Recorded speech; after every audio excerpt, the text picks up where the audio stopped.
ونؤمن به ونتوكل عليه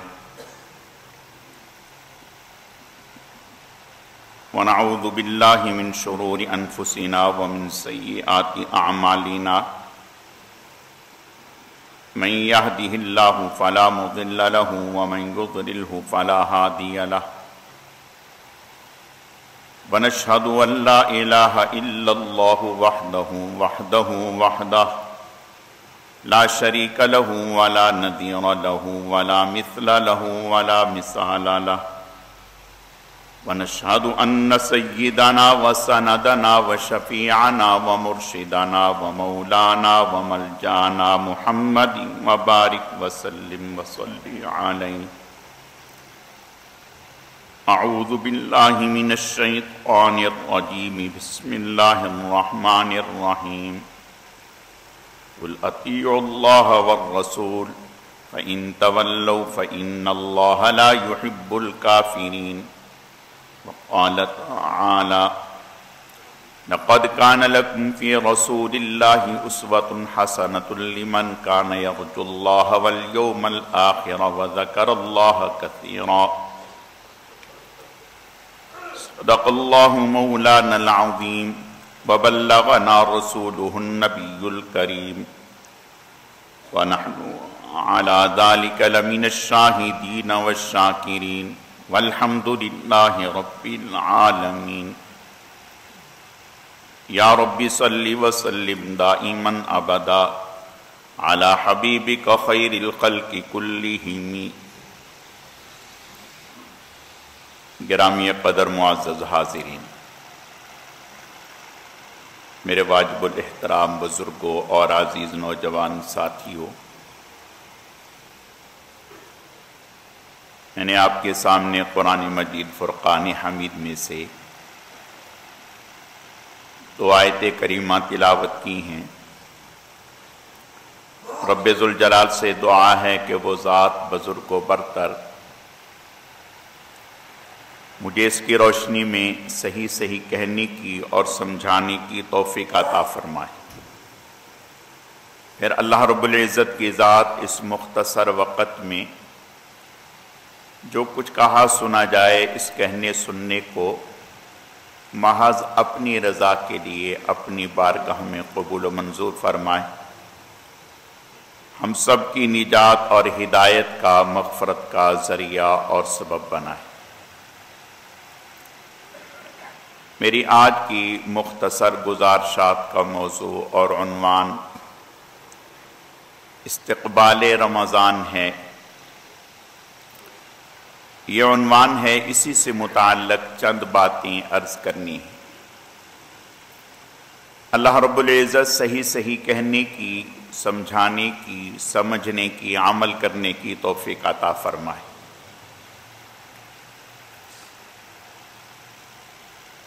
جو چیز جتنی اہم ہوتی ہے اس کے لیے تیاری بھی اتنی ہی پہلے سے کی جاتی ہے. آپ نے دیکھا ہوگا اگر حج پر جانا ہو تو اس کے لوازمات، اس کی تیاری کئی مہینے پہلے سے شروع ہو جاتی ہے. اس کے لیے درخواستیں، اس کے لیے پیسوں کا انتظام کریں، اس کے لیے پاسپورٹ بنائیں، پھر دعائیں کریں کہ بھی درخواست قبول ہو جائے، پھر حج تربیت کریں، حج کی ٹریننگ لیں، حج کیسے کرنا ہے. یہ ساری چیزیں کیوں ہیں؟ حج کی ٹریننگ کی کیا ضرورت، حج کی تربیت کی کیا ضرورت؟ پھر ایک سے مل رہا ہے، معافی تلافی کر رہا ہے. کیوں؟ اس لیے کہ میرا حج صحیح معنوں میں حج ہو جائے.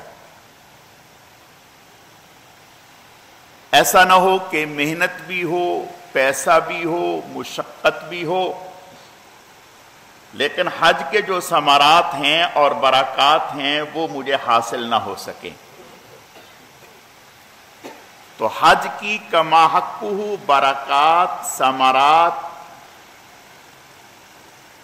اجر و ثواب پانے کے لیے کئی مہینے سے مختلف انداز سے یہ محنت میں لگا ہوتا ہے۔ اسی طرح سے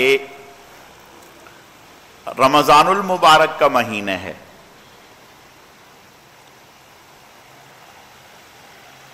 حدیث شریف میں آتا ہے آپ صلی اللہ علیہ وسلم رمضان المبارک کی تیاری 2 مہینہ پہلے سے شروع کر دیتے۔ سب سے پہلا عمل تو یہ دعا کرتے، اللہم بارک لنا فی رجب و شعبان وبلغنا رمضان، اے اللہ رجب میں اور شعبان میں برکتیں عطا فرما اور رمضان مجھے عطا فرما، مجھے رمضان تک پہنچا دے۔ اب اندازہ کریں کہ جس عمل کا شدت سے امام الانبیاء، سید الانبیاء، فخر الانبیاء، نبی الانبیاء، سید الاولین والآخرین بے چینی سے انتظار فرما رہے ہیں، وہ کتنا اونچا عمل ہوگا۔ پھر صرف یہ نہیں کہ بھئی دعا کر لی، اس سے یہ بھی پتہ چلا کہ محض دعا پر انحصار نہیں کرنا چاہیے۔ حکیم الامت حضرت مولانا اشرف علی صاحب تھانوی رحمۃ اللہ علیہ، حضرت کے پاس ایک صاحب آئے اور آ کر کے کہنے لگے کہ حضرت دعا کر دیں میں حج پر چلا جاؤں، دعا کر دیں کہ میں حج پر چلا جاؤں۔ حضرت نے فرمایا آپ نے پاسپورٹ بنوا لیا؟ کہنے لگا نہیں حضرت۔ آپ نے فرمایا آپ نے درخواست دے دی؟ کہا نہیں حضرت۔ آپ نے فرمایا آپ کا نام نکل آیا؟ نہیں حضرت۔ فرمایا یہ تو ایسے ہی ہے کہ جیسے کسی آدمی نے شادی نہ کی ہو اور دعا کہے دعا کر دو اللہ بچہ دے دے، بچہ تیرے سے ہوگا۔ فرمایا یہ تو ایسے ہی ہے جیسے کسی نے شادی نہیں کی اور کہہ رہا ہے دعا کر دو کہ بچہ ہو جائے۔ حضرت نے فرمایا کہ ایسے نہیں، تم یہ سارے لوازمات اختیار کرو، جہاز میں جب بیٹھنے لگو بیٹھ جاؤ، پھر دعا کرو کہ اے اللہ میں نے ظاہری اسباب سارے پورے کر لیے، اب عافیت سے حج کروا دیں۔ فرمایا کہ یہ دعا کا مقصد ہے۔ تو پتہ چلا کہ صرف دعا کافی نہیں، آپ صلی اللہ علیہ وسلم نے رمضان کے لیے صرف دعا پر انحصار نہیں کیا کہ دعا کر لی بس کافی ہو گیا۔ پہلی بات تو یہ کہ دعا بھی چھوٹا عمل نہیں، بہت اونچا عمل ہے، لیکن دعا کے بعد اگلا قدم بھی اٹھانا ہے تو اس کی تیاری کرنی ہے۔ آپ صلی اللہ علیہ وسلم نے اس کی تیاری کیسے کی کہ پورا شعبان روزوں کی کثرت، تلاوت کی کثرت، نوافل کی کثرت، ذکر اذکار کی کثرت، اعمال کی کثرت، یہ تلاوت، یہ تیاری ہے۔ دیکھو میرے عزیزو، میں نے عرض کیا تھا کہ جیسا مہمان ہوتے ہیں ویسے ہی اس کا استقبال ہوتا ہے۔ اگر کوئی مہمان بڑا ہو تو آدمی ہفتوں پہلے تیاری شروع کر دیتے ہیں، در و دیوار چمکائے جا رہے ہیں، گھر کی سیٹنگ بدلی جا رہی ہے اور دیگر لوازمات اختیار کیے جا رہے ہیں، پھر ان کا استقبال کیا جا رہا ہے۔ اب رمضان المبارک آ رہا ہے تو رمضان المبارک کا استقبال کیسے کرنا ہے؟ رمضان المبارک کا استقبال کیسے ہوگا؟ آیا در و دیوار چمکانے سے ہوگا، پردے بدلنے سے ہوگا، فرنیچر بدلنے سے ہوگا؟ رمضان المبارک کا استقبال کیسے ہوگا؟ رمضان المبارک کا استقبال ظاہر کو بھی دھونے ہیں، باطن کو بھی دھونے ہیں، ظاہر کی پاکیزگی بھی، باطن کی پاکیزگی بھی۔ ظاہر کے گناہ بھی چھوڑنے ہیں، باطن کے گناہ بھی چھوڑنے ہیں۔ یہ رمضان المبارک کا استقبال ہے کہ رمضان المبارک کے آنے سے پہلے اس کی تیاری، گناہ کے جتنے عمل ہو رہے ہیں، گناہ والے جتنے اعمال ہو رہے ہیں، ان کے اوپر قدغن، ان کے اوپر پابندی، جائزہ لینا، مجھ سے کون سے اللہ کی نافرمانی ہو رہی ہے، کون سا گناہ ہو رہا ہے۔ زبان کی بے احتیاطی،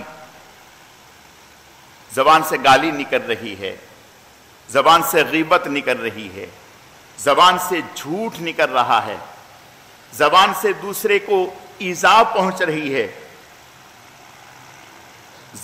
زبان پر کنٹرول۔ دیکھو، اگر آپ 170 کی سپیڈ سے گاڑی چلا رہے ہوں اور آپ کو کہیں کہ فوراً بریک لگا دو، آپ بریک نہیں لگائیں گے، بلکہ گاڑی کو روکنے کے لیے پہلے سے بریک لگے گی، پھر جا کر مقررہ حد پہ گاڑی رکے گی۔ بالکل اسی طرح سے جب 11 مہینے سے ہماری زبان بے دریغ چل رہی ہے، حلال حرام میں چل رہی ہے، سچ جھوٹ میں چل رہی ہے، کبھی اس کے اوپر دھیان ہی نہیں دیا، تو اب کنٹرول کرنا پڑے گا، تو جا کر کے رمضان تک ہمیں زبان پر کنٹرول حاصل ہوگا۔ صبح سے شام تک ہماری زبان سے جھوٹ نہ نکلے، ہماری زبان سے غیبت نہ نکلے، اور اللہ ہماری حفاظت فرمائے۔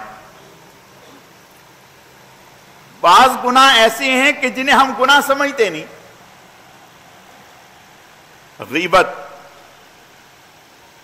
غیبت جو ہوتی ہے وہ سچ ہوتی ہے، غیبت سچ ہے، اسی وجہ سے تو وہ اتنا بڑا وبال ہے کہ وہ سچ جو دوسرے کی پیٹھ کے پیچھے بیان کیا اور جس سے اس کو تکلیف ہوئی، یہ گناہ ہے، اور اگر یہ نہ ہوتا تو بہتان ہوتا۔ اللہ ہماری حفاظت فرمائے۔ صبح سے شام تک غیبت ہو رہی ہے،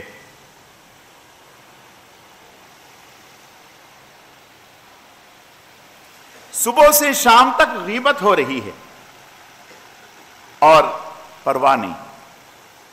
آپ صلی اللہ علیہ وسلم نے کیا ارشاد فرمایا الغیبت اشد من الزنا، زنا سے بھی زیادہ سخت ہے غیبت کا گناہ، بدکاری سے بھی زیادہ سخت ہے، اس لیے کہ بدکاری کو گناہ سمجھ رہے ہیں، اس کو گناہ سمجھنے کے لیے تیار نہیں۔ اور آپ صلی اللہ علیہ وسلم نے کیا ارشاد فرمایا دو چیزوں کی ضمانت دے دو، دو چیزوں کی ضمانت دے دو، میں جنت کی ضمانت دیتا ہوں۔ اب دو چیزیں فرمایا، جبڑوں کے درمیان زبان کی ضمانت دے دو، شرمگاہ کی ضمانت دے دو، فرمایا میں جنت کی ضمانت دیتا ہوں۔ استقبال رمضان کا معنی کیا ہے کہ عبادت میں اضافہ ہو جائے، عبادت ہماری بڑھ جائے، گناہ ہمارے رک جائیں، یہ استقبال رمضان ہے۔ دل ہمارا صاف ہو، توبہ کر کے دل کو صاف کرے۔ دل میں حسد ہے، حسد کتنا بڑا گناہ ہے۔ آج جو ہمیں نظر آتا ہے کہ جادو ہو گیا، نظر لگ گئی، سفلی ہو گیا، کالا ہو گیا، بندش ہو گئی، آملوں کی جو دکانیں چمکی ہوئی ہیں، وہ یہ حسد کی بنیاد ہے۔ حسد، قرآن نے اس کی مذمت بیان کی، پناہ مانگی حسد سے، اور آپ صلی اللہ علیہ وسلم نے ارشاد فرمایا حسد نیکیوں کو ایسے کھا جاتا ہے جیسے سوکھی لکڑی کو آگ جلا دیتی ہے۔ اللہ ہماری حفاظت فرمائے۔ پھر رمضان المبارک آ رہا ہے، رمضان سے پہلے ہماری غذا پاک اور حلال ہو جائے، ہمارا لقمہ حلال اور پاک ہو جائے۔ دیکھیں، یہ بنیاد ہے، یہ بنیاد ہے۔ آپ نئی گاڑی میں، جو پٹرول والی گاڑی ہے، بالکل نئی گاڑی میں اگر آپ ڈیزل ڈالیں گے تو وہ گاڑی چلے گی نہیں، انجن سیز ہو جائے گا، انجن سیز ہو جائے گا۔ نئی گاڑی ہے، پٹرول والی گاڑی ہے، بہت اچھی گاڑی ہے، لیکن آپ نے جو اس کی غذا ہے پٹرول وہ نہیں دی، اس کی جگہ ڈیزل ڈال دیا، وہ گاڑی جام ہو جائے گی، نہیں چلے گی، 1 کلومیٹر نہیں چلے گی، انجن سیز ہو جائے گا۔ اب روحانیت کی گاڑی میں، تقوی کی گاڑی میں اگر حرام کی غذا ڈالی تو یہ گاڑی کیسے چلے گی؟ قربان جائیں جناب رسول اللہ صلی اللہ علیہ وسلم پر۔ آپ نے ارشاد فرمایا بعض بندے پرا گندا بال، پھٹا پرانا لباس، بیت اللہ کو پکڑ پکڑ کے، غلاف کو پکڑ پکڑ کے دعا مانگ رہے ہیں، گڑ گڑا رہے ہیں، یا رب یا رب۔ آپ نے ارشاد فرمایا ان کی دعا ان کے سر سے اوپر تک نہیں جاتی۔ صحابی فرمانے لگے یا رسول اللہ کیوں؟ فرمایا ان کی غذا حرام کی ہے، ان کا کھانا حرام کا ہے، ان کا پینا حرام کا ہے، ان کا پہننا حرام کا ہے۔ اللہ ہماری حفاظت فرمائے۔ حجاج بن یوسف کے زمانے سے کوفہ میں ایک جماعت تھی عبادت گزاروں کی، مستجاب الدعوات لوگوں کی۔ یہ ایسی جماعت تھی جب کوئی حکمران آتا، ظالم حکمران، تو لوگ ان کے پاس آتے اور ان سے کہتے کہ دعا کر دو، اللہ ان سے نجات دے دے۔ یہ لوگ دعا کرتے اور اس حکمران کی تباہی اور بربادی ہو جاتی، ختم ہو جاتا۔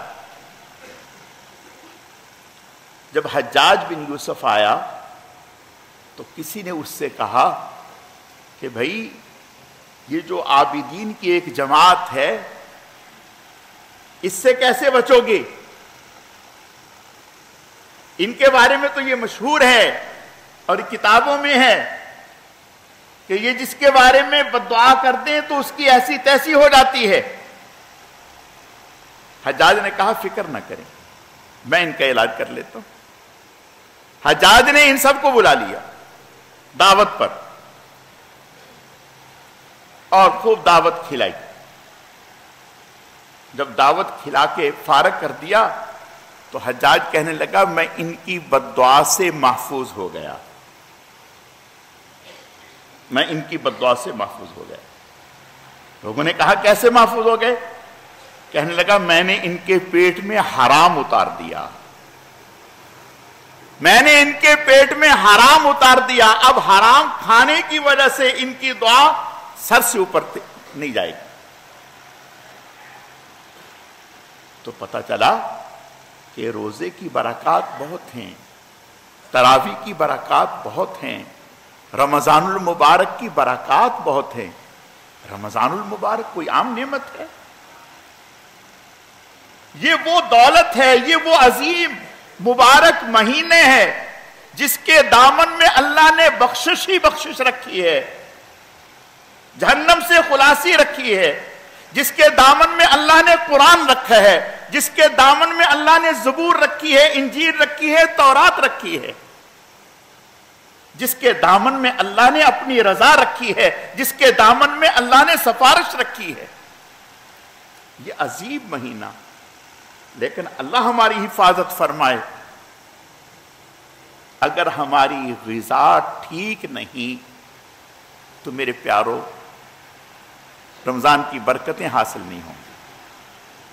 فرض ادا ہو جائے گا لیکن رمضان کی برکتیں حاصل نہیں ہوں گی. میں عرض کرتا ہوں غذا کی پاکیزگی کتنی بڑی نعمت ہے. دارالعلوم دیوبند میں ایک مالی تھا جو گھاس کاٹا کرتا تھا. مالی دارالعلوم دیوبند میں گھاس کاٹنے والا، وہ گھاس کاٹتا تھا، ملازم تھا دارالعلوم کا. 5 پیسے اس کو مہینے کے ملتے تھے، اس مالی کو 5 پیسے مہینے کے ملتے تھے. یہ مالی جب 5 پیسے مہینے کے بعد اس کو تنخواہ ملتی، 1 پیسہ اللہ کے راستے میں صدقہ کر دیتا، 1 پیسہ جمع کر لیتا اور 3 پیسے سے اپنے گھر کا گزارا کرتا. سال کے بعد یہ ان 12 پیسوں سے جو جمع ہو جاتے، ہر مہینے کا 1 پیسہ دعوت کرتے. اور دعوت کن کی کرتا؟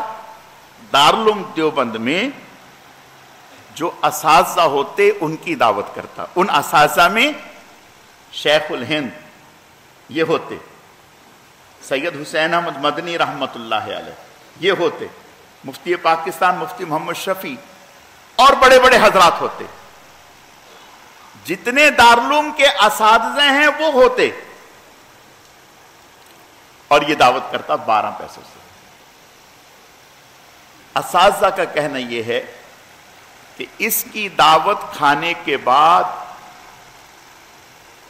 ہفتوں تک، مہینوں تک ہم اپنے دل میں نورانیت محسوس کرتے ہیں، انوارات محسوس کرتے اس کی دعوت کھانے کے بعد.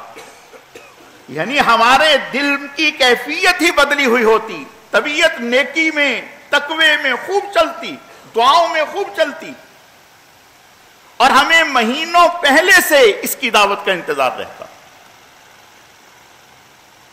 یہ حلال روزی کی برکات ہیں. اور اسی طرح نیت کریں کہ رمضان المبارک کے پورے روزے رکھنے ہیں. دعا مانگے اللہ سے، نیت کر لیں، طے کر لیں کہ رمضان المبارک کے پورے روزے رکھیں. رمضان المبارک کی پوری تراویح پڑھنی ہے، اور پہلے سے طے کریں کہ رمضان المبارک میں کوئی نماز تکبیر اولیٰ سے نہیں جائے گی. حدیث شریف میں آتا ہے، آپ صلی اللہ علیہ وسلم کا ارشاد ہے، جو آدمی 40 دن تک تکبیر اولیٰ کا اہتمام کرتا ہے، اللہ تعالیٰ اس کو 2 پروانے عطا کرتے ہیں. یہ جناب رسول اللہ صلی اللہ علیہ وسلم کا ارشاد ہے. ایک جہنم سے خلاصی کا، اللہ جہنم سے خلاصی لکھ دیتے ہیں اس کے لیے، اور دوسرا نفاق سے بری ہونے کا. تو ابھی موقع ہے، رمضان سے 15 دن پہلے، 14 دن پہلے طے کر لیں کہ ہم نے ہر نماز تکبیر اولیٰ سے پڑھنی، اور پھر خاص طور پر رمضان. پھر اسی طرح رمضان المبارک میں نیت کر لیں ابھی سے کہ اے اللہ، آپ ہی کی توفیق سے، آپ ہی کے کرم سے ہم نے آپ کے بندوں پر خرچ کرنا ہے. رمضان کوئی معمولی چیز نہیں ہے. آپ صلی اللہ علیہ وسلم کا ارشاد ہے، رمضان میں مومن کا رزق بڑھا دیا جاتا ہے. اللہ کے نبی کا ارشاد ہے اور یہ سچ ہے.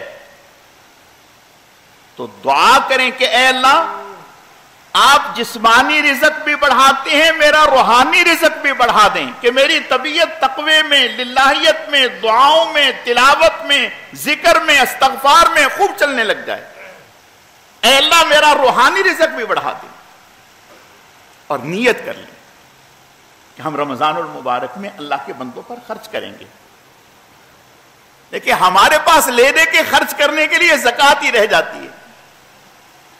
بہت اچھی بات ہے، اللہ تعالیٰ اس کی فکر عطا فرمائے، زکوٰۃ دینا، لیکن نیت کریں کہ ہم عطیے میں سے بھی خرچ کریں گے، عطیے میں سے بھی خرچ کریں گے۔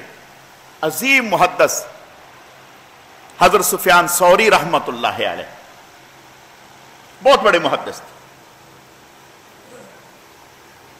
یحییٰ برمکی رحمت اللہ علیہ ایک مالدار شخص تھے،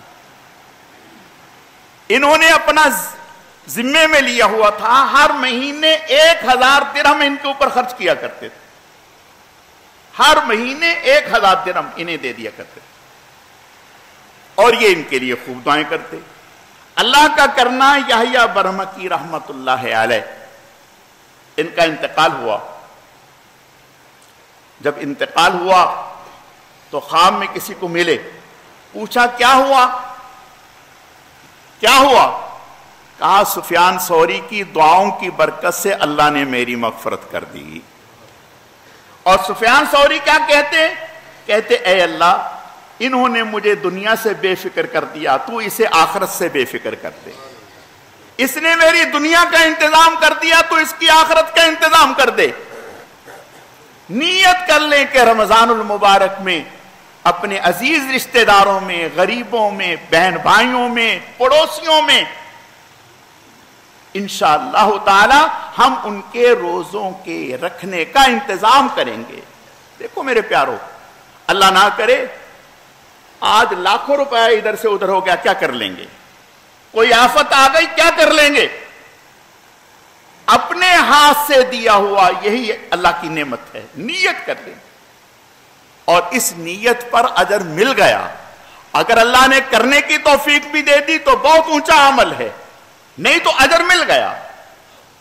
تو یہ استقبال رمضان، آج سے اپنی نمازوں میں اضافہ، تلاوت میں اضافہ، ذکر اذکار میں اضافہ، رمضان کی نیت، رمضان کے لیے دعا، رمضان میں خرچ کرنے کا ارادہ، اپنے دل سے سب کو معاف کرنے کی نیت، والدین کے ساتھ اچھا برتاؤ کی نیت، سب کے ساتھ صلح، یہ اب آج سے مانگنا شروع کریں۔